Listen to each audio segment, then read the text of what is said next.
Hi, my name is John. Have you ever thought about market forces that impact the cost of blue-collar skilled labor in the greater Seattle area? In this video, I will unpack some of that for your consideration. Although this video covers information relative to the greater Seattle area, the concepts are applicable in other markets. If you need an experienced arborist who works with highly skilled tree work technicians, reach out to us on our website for a free consultation. The link is in our description down below. Number one, in another video, we unpack the word skilled tree work. If you're working with a tree company that doesn't pay their workers well, you might have an experience in which high skilled tree work is irrevocably done by a low skilled worker. There's a spectrum that goes from less skilled to highly skilled work tasks. If you haven't watched that video, I highly recommend it. You being informed on the difference between a low-skilled tree work task and a high-skilled tree work task will help you make more informed choices. Number two, labor considerations. The Department of Labor and Industries categorized tree workers as a subset of the larger blue-collar construction industry. In my work, I've had the privilege of interacting with high-level owners and management of commercial construction firms. Here's some top-down information they have directly related me on the Seattle skilled labor market. The city of Seattle is a headquarter city. Amazon, Boeing, Starbucks, Microsoft, many other companies are headquartered in the greater Seattle area. The upper management of these companies residing in the Seattle area creates a higher level of income and a greater level of available discretionary income. The higher discretionary income creates a higher number of construction projects. The increased number of construction projects puts a demand on the blue-collar skilled labor market. Another major factor is large infrastructure projects such as the Sound Transit project or the 46-acre Seattle Convention Center project. The labor unions' negotiations have had a big impact on skilled labor costs. This impacts non-union workers because non-union employers will need to raise the income bar in order to keep skilled craftsmen from simply joining the union.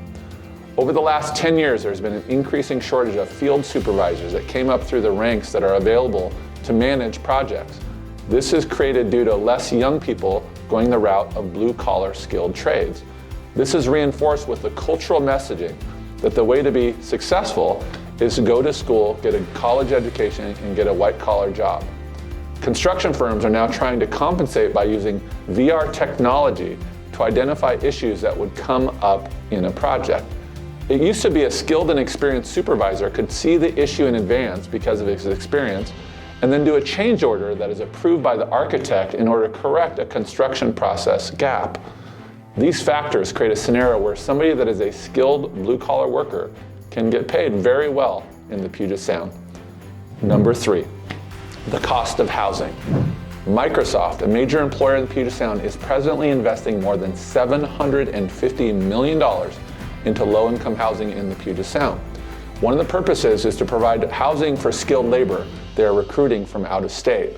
They are relocating electricians from out of state due to not being able to find sufficient electricians and other trades to build their server warehouses.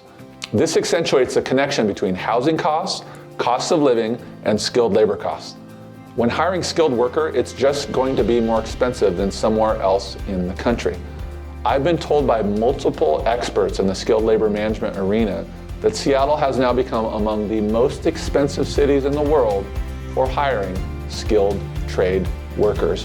When you step back and look at it from a personal level, is the cost of living a lot more than it was several decades ago? How much did a home cost 30 years ago compared to now? Have you noticed that your property taxes are going up? Have you considered how much income a 20 or 30-something-year-old with a family needs to make to be able to purchase a home? When growing a tree service company with a need for skilled workers, housing costs play into the skilled labor retention costs. This is because a company that won't provide opportunity for a skilled worker to make enough to support housing a family is more likely to lose them to a company that will. Approximately 5 years ago, our family purchased a home for $495,000.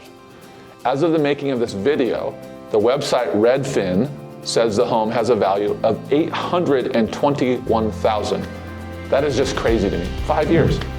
As housing pricing goes up, the income required to purchase a home goes up as well. The increased cost of housing became a very real factor for us in making a recent decision when we recently did a family home purchase to be able to get our children and grandchildren into a home within a mile of our home. I'm pretty excited about that. If you found the video was helpful, hit the like button. If you have suggestions for future videos, please drop a comment down below. If you're looking for more information on how to care for your trees, subscribe to our channel.